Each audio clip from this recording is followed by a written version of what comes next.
Innal hamdalillah nahmaduhu wa nasta'inuhu wa nastaghfiruh wa na'udzu billahi min shururi anfusina wa min sayyiati a'malina. Man yahdihillahu fala mudilla lahu wa man yudlilhu fala hadiya lahu.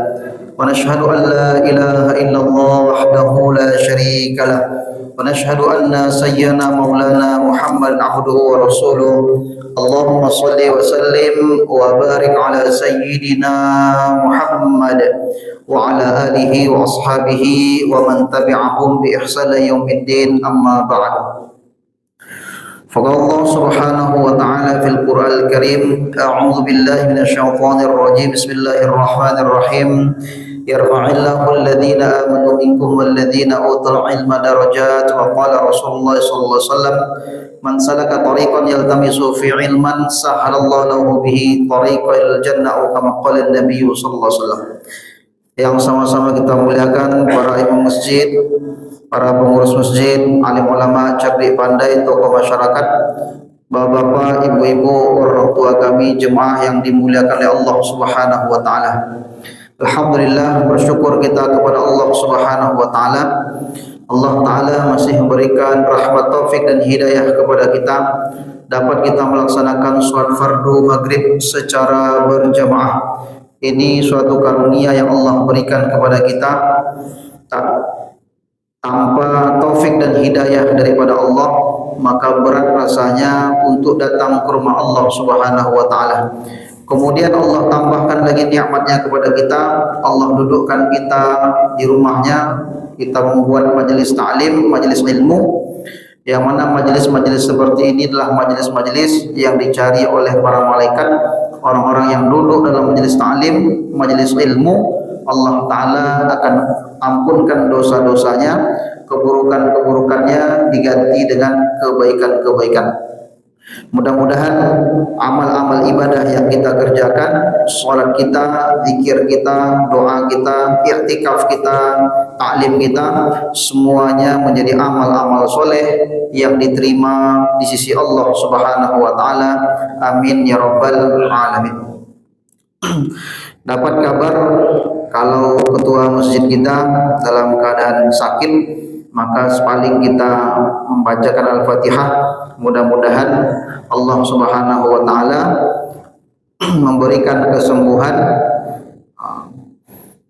Sepaling Al-Fatihah kita bacakan, kita niatkan untuk kesembuhan daripada ketua masjid kita. Hadhihi niyah Al-Fatihah. A'udzubillahi minasyaitonir rajim. Bismillahirrahmanirrahim. Alhamdulillahirabbil alamin. Ar-Rahmanir-Rahim. Maliki yaumiddin.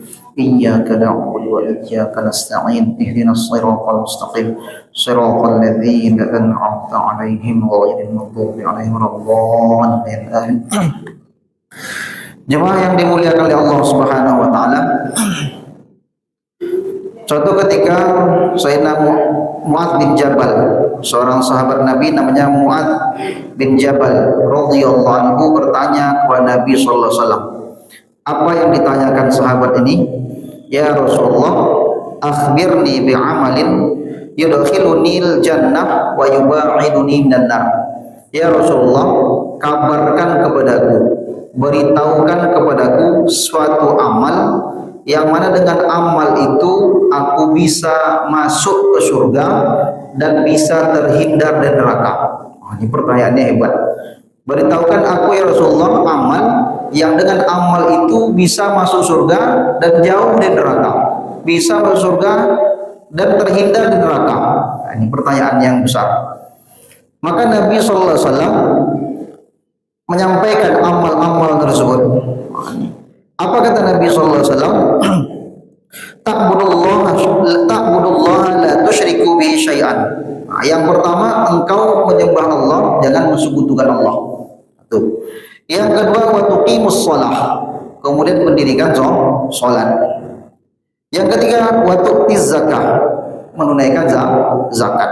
Yang keempat, wa tasumu Ramadan, dan berpuasa bulan Ramadan.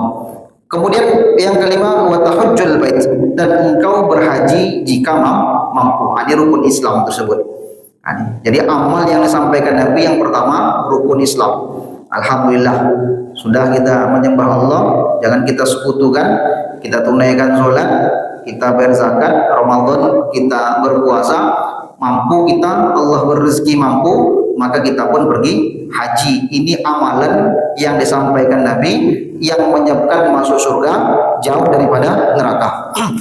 Lalu Nabi SAW beritahukan lagi, ala adulluka ala abwabil khair, wahai sahabatku, maukah engkau aku beritahukan suatu amal, suatu pintu-pintu kebaikan? Mau nggak aku beritahukan? Nabi SAW ingin beritahukan lebih spesifik lagi, lebih khusus. Mau nggak saya beritahukan pintu-pintu semua kebaikan? Apa pintu semua kebaikan tersebut?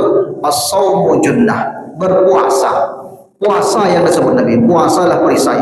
Puasa itu pintu dari kebaikan, karena dengan puasa orang akan terhindar dari kemaksiatan.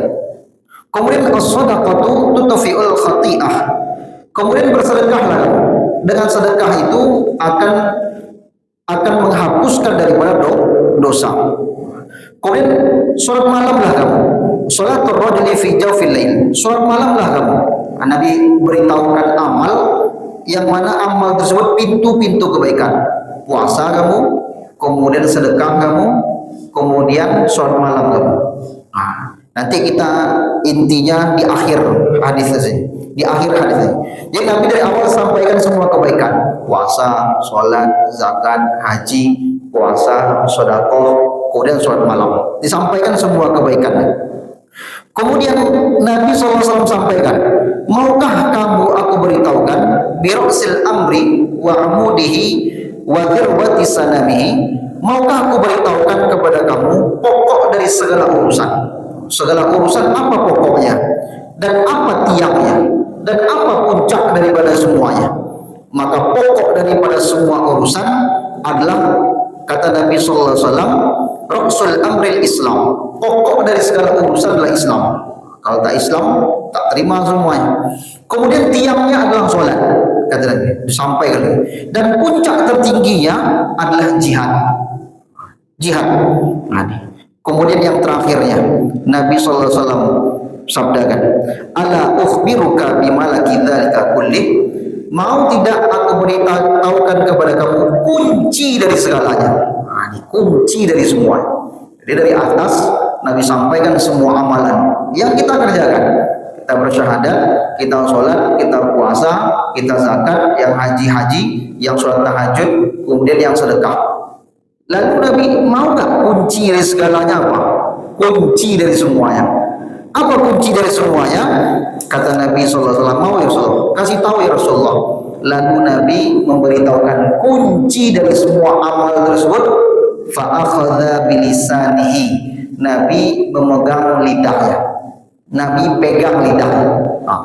Dipegang. Kufu alaika hadha. Jagalah, tahanlah ini. Nabi pegang lidahnya. Lalu Nabi katakan sama sahabat itu, kunci dari semua amal semua yang saya sebutkan, kuncinya ini, nih lidah nih. Ini kuncinya. Kufu alaika hadza. Jaga lidah, kata Nabi. Ini kunci semua. Jaga lidah, kata Nabi SAW. Kufu alaika hadza. Qultu ya Nabi Allah, wa innaka lamu'akhiduna bima natakallamu bih. Apakah kami akan diazab dengan apa yang kami ucapkan? Lalu Nabi SAW sabdakan, wa hal yakubun nas finnar ala wujuhim aw qala ala manakhirihim illa khasaidu alsinatihim. Apakah kami akan disiksa dengan apa yang kami ucapkan? Lalu Nabi SAW katakan, bukankah banyak orang Allah telungkupkan, Allah masukkan ke dalam neraka disebabkan karena lidah mereka. Jadi kunci dari semuanya apa? Lidah.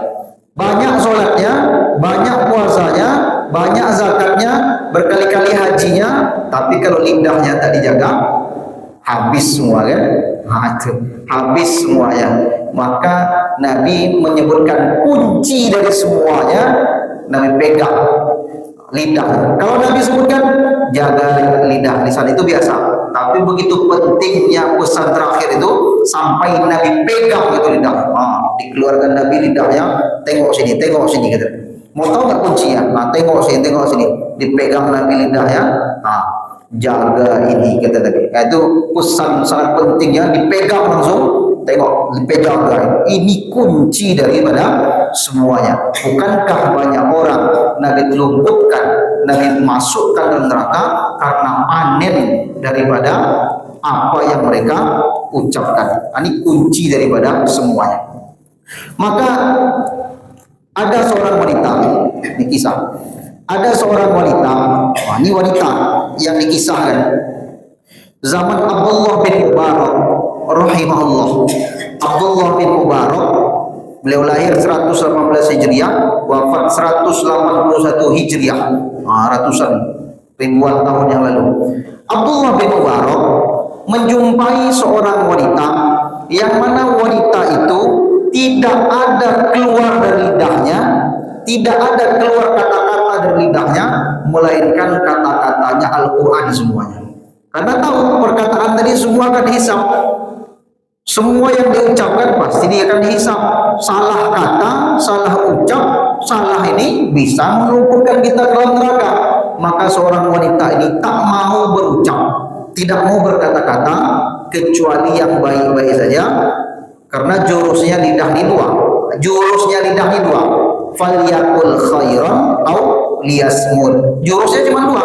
Falyakul khairan, cakap yang baik, au liyasmut, atau diam. Itu cuma dua saja. Kalau tidak bicara yang baik, ya diam. Bercakap yang baik, kalau tidak diam. Maka seorang wanita, ini Allah Ta'ala berikan contoh kepada kita seorang wanita yang tak bisa menjaga lidah. Anda, ini contohnya. Allah berikan contohnya kepada kita seorang wanita yang mana perkataannya tidak ada yang tidak bermanfaat, perkataannya yang baik, bahkan semua perkataannya Al-Quran. Kalau sudah Al-Quran yang keluar dari mulutnya, maka semua kebaikan. Maka Abdullah bin Mubarak ini dikisahkan, ini sebuah kisah nyata, bukan kisah dongeng, kisah nyata. Orang ulama, Abdullah bin Mubarak, seorang ulama besar, hidup di zaman Khalifah Harun ar-Rasyid rahimahullah. Pergi haji, karena pergi haji itu sudah dari mulai Syawal ini orang belum pergi haji. Syawal, Zulqa'dah, Zulhijjah. Syawal sudah pergi, Zulqa'dah sudah pergi, Zulhijjahnya mereka menunaikan haji, jalan. Maka Abdullah bin Mubarak pergi haji, pas di jalan jumpa seorang wanita. Diam sendiri, termenung sendiri, duduk sendiri, seorang wanita yang sudah tua. Lalu Abdullah bin Mubarak tanya, wahai ibu, pertama mengucapkan salam, Assalamualaikum. Apa kata ibu itu? Menjawab Assalamualaikum. Abdullah bin Mubarak rahimahullah, ibu itu menjawabnya dengan Al-Quran. Ini kisah yang keluar dari lidah ibu ini semuanya Al-Quran. Karena takut kalau bicara yang lain-lain. Apa kata ibu tadi? Assalamualaikum. Abdullah bin Mubarak ucap salam, ibu itu pun menjawab salamun qaulan mir rabbir rahim. Jawab ibu itu. Surat apa? Dalam surat Yasin, ya kan? Assalamualaikum, selamat pagi kamu. Kata ibu itu salamun qaulan mir rabbir rahim. Keselamatanlah bagi, salamun qaulan, keselamatan ucapan dari sisi Rabb Allah Subhanahu wa taala yang maha penyayang. Kemudian Abdullah bin Mubarak tanya lagi, wahai ibu, mengapa kamu di sini? Wahai ibu, mengapa kamu di sini? Apa yang kamu lakukan? Lalu apa jawab ibu tersebut? Jawabnya dengan Al-Quran juga. Apa kata ibu? Wa may yudlilillahu fala hadiyalah.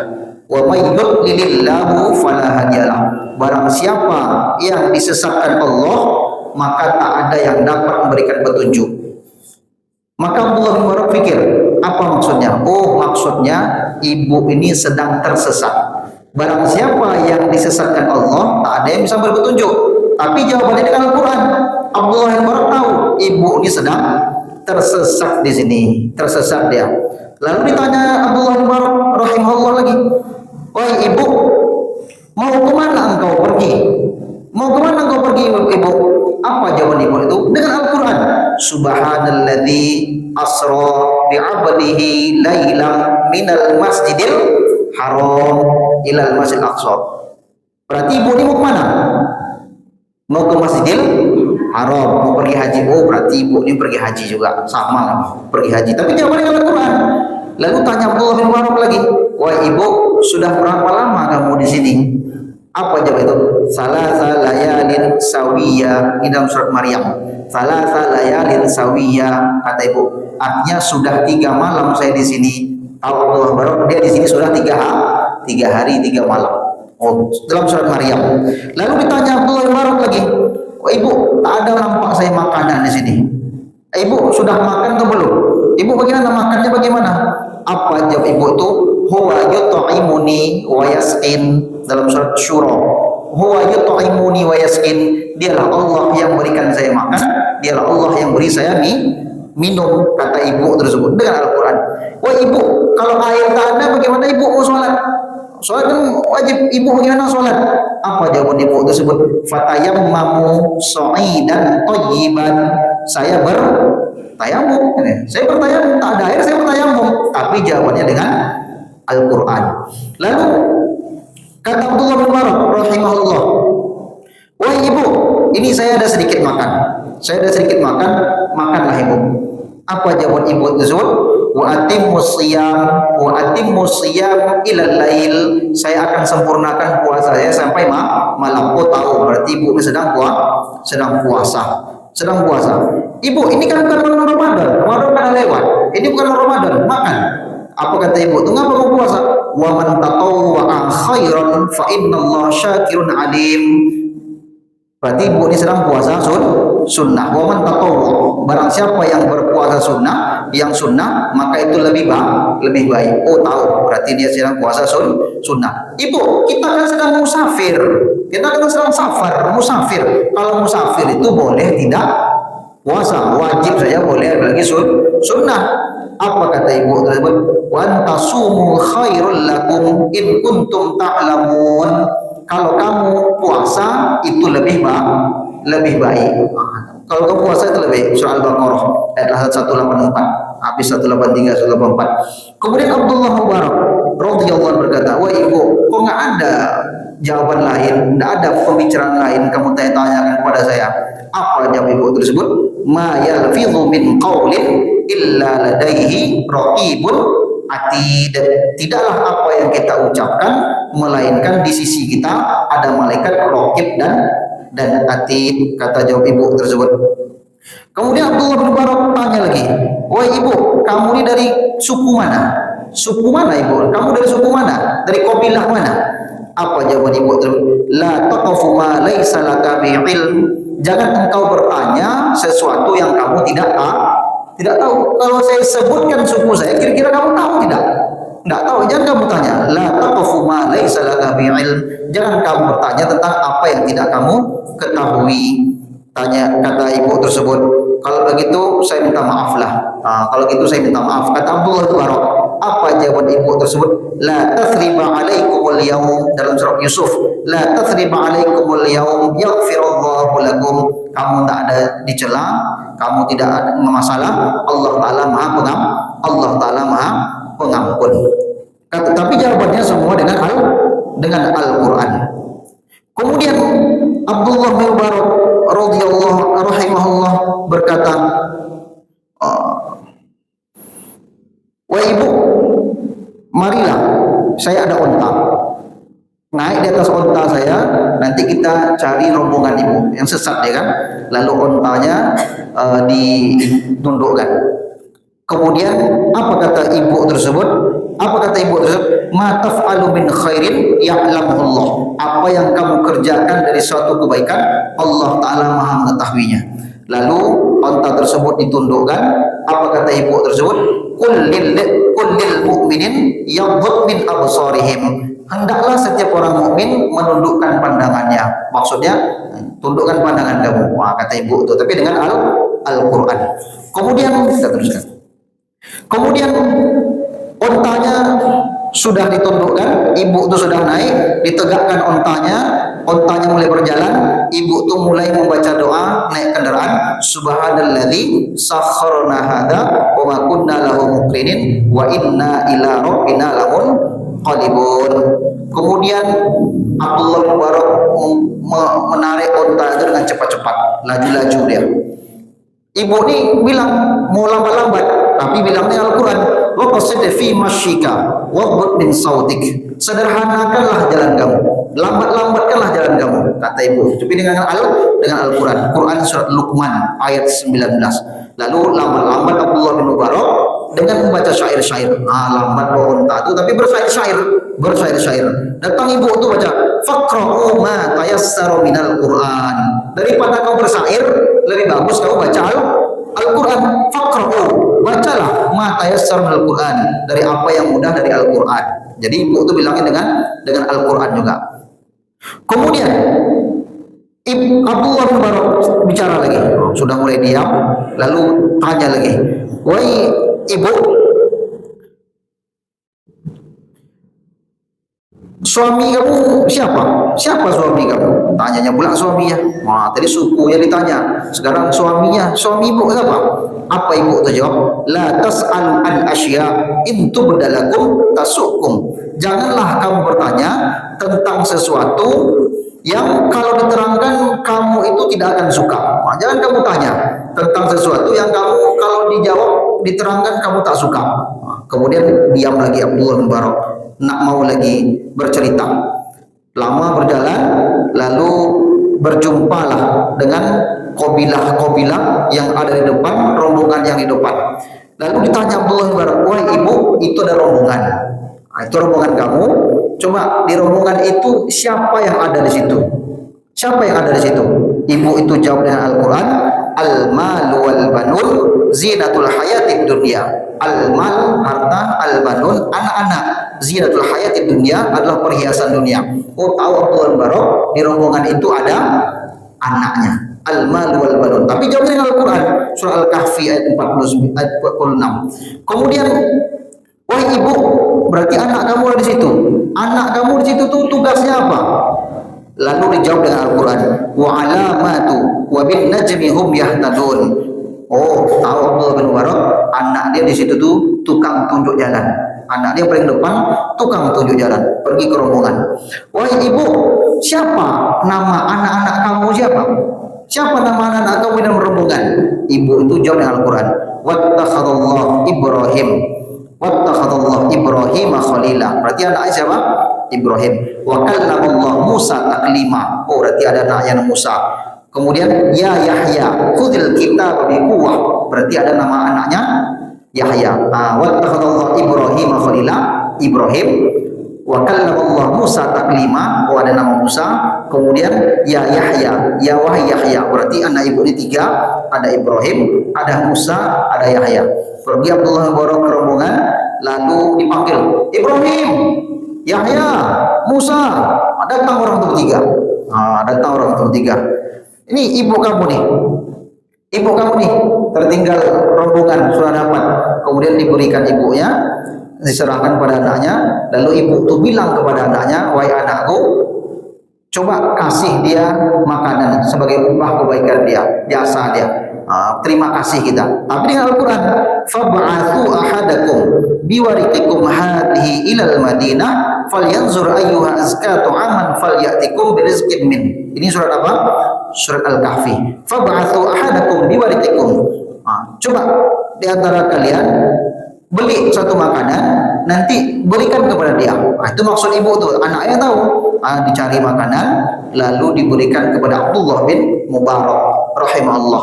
Lalu Abdullah bin Mubarak berkata, ini makanan sumpah saya tidak akan makan sebelum kalian itu memberitahukan kepada saya masalah ibu ini bagaimana. Lalu anak-anaknya ceritalah, wahai Tuhan, beginilah keadaan ibu kami yang dia ucapkan, tidak ada yang lain-lain melainkan Al-Quran semuanya. Asal ngomong Al-Quran, ditanya jawab Al-Quran, mau ngomong Al-Quran, nggak ada yang lain-lain. Wah, itu begitu. Jadi bukan cerita, enggak, kisah nyata. Karena apa tadi itu? Karena takut yang dia ucapkan itu salah. Kalau Al-Quran yang diucapkan pasti pahala.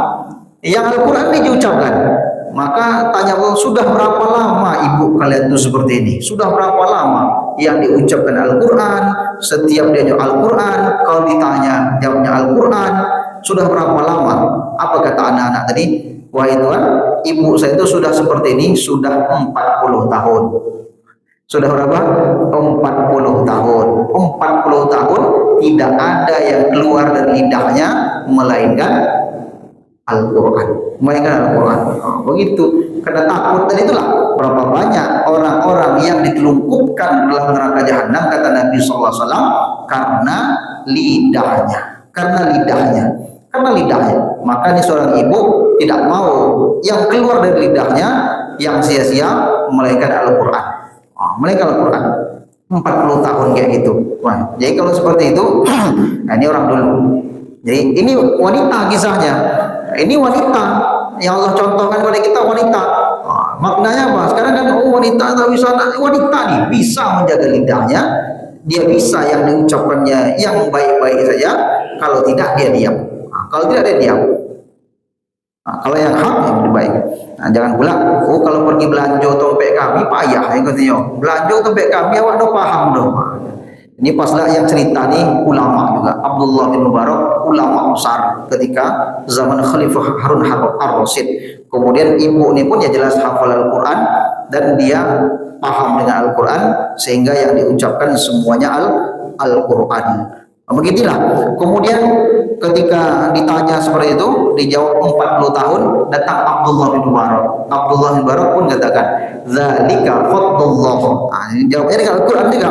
Sudah 40 tahun wahai Tuanku. Kata Abdullah bin Mubarak, "Dzalika fadlullah yu'tihi may yasha wallahu dzul fadlil azim." Ini surat apa?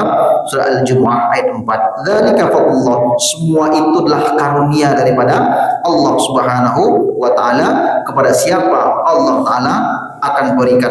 Allah maha memiliki karunia yang sangat besar. Jawabannya dengan Al-Quran juga. Aniru-niru. Dzalika fadlullah yu'tihi may yasha wallahu dzul fadlil azim. Semua itu adalah karunia daripada Allah Subhanahu wa taala. Jemaah yang dimuliakan oleh Allah Subhanahu wa taala, ini kisah, bukan kisah cerita dongeng, ini kisah nyata yang mana semua daripada ucapannya adalah Al-Quran. Karena apa? Takut dia kalau tidak Al-Quran yang keluar dari mulutnya, maka bisa jadi ucapan itu bisa menyakiti orang, bisa menyebabkan bicara sia-sia, bisa dengan ucapan itu membuat Allah Ta'ala murka. Dengan ucapan itu, berapa banyak dengan ucapan kata Nabi, orang ditelungkupkan dari nerakanya Allah Subhanahu Wa Ta'ala.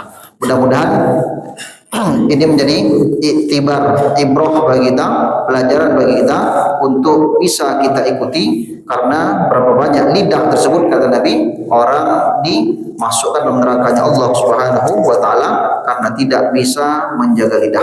Mudah-mudahan Allah taala beri taufik hidayah kepada kita untuk dapat bisa menjaga perkataan-perkataan kita. Begitu saja yang dapat saya sampaikan. Ada pertanyaan? Tidak ada pertanyaannya. Ada pertanyaan? Ustaz. Ini saya menanyakan bahwa saya salah satu anak kita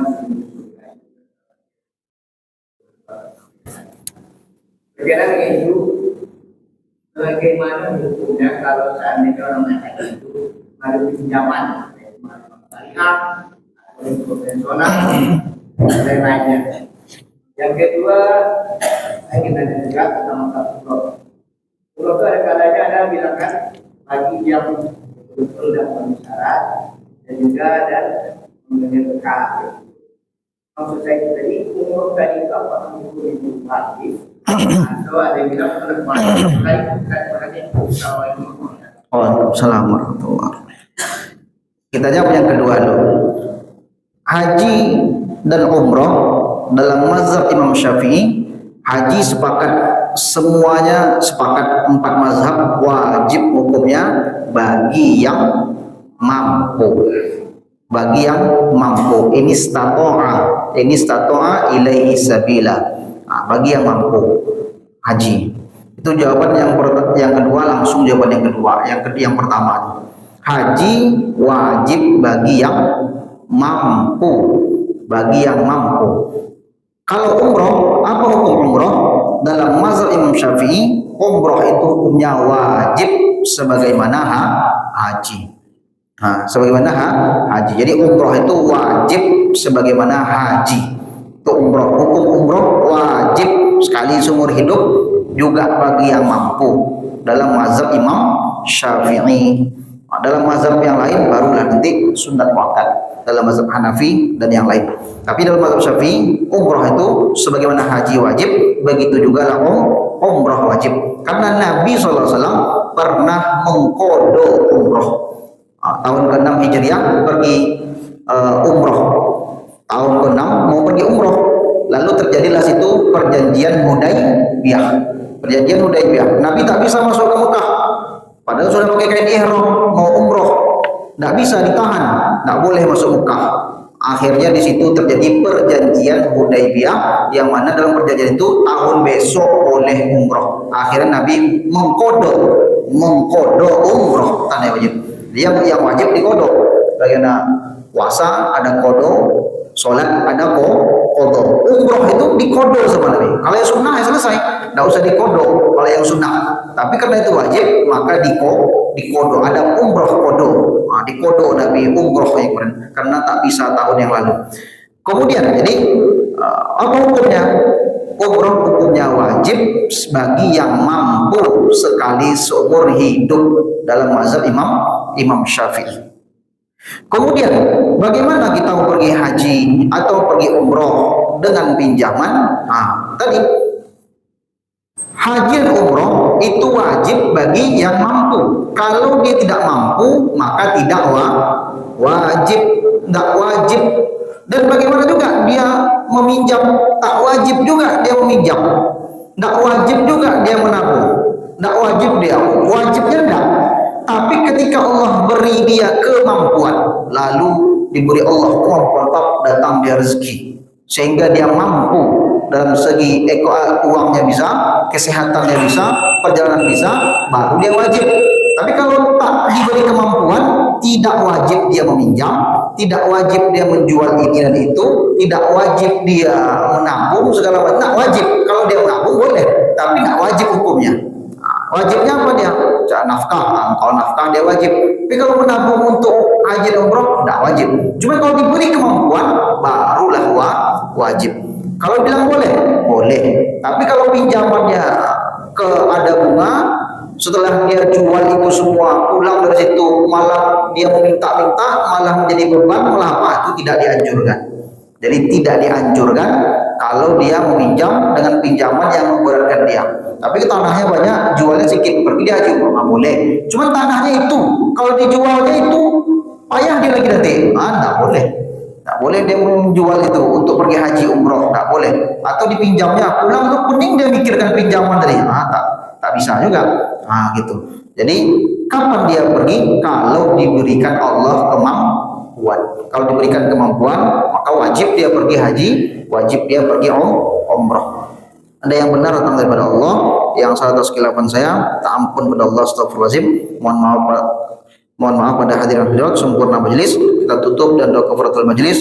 Subhanallah wa bihamdihi, subhanakallah bihamdika, asyhadu an la ilaha illa anta, astaghfiruka wa atubu ilaik. Assalamualaikum warahmatullahi wabarakatuh.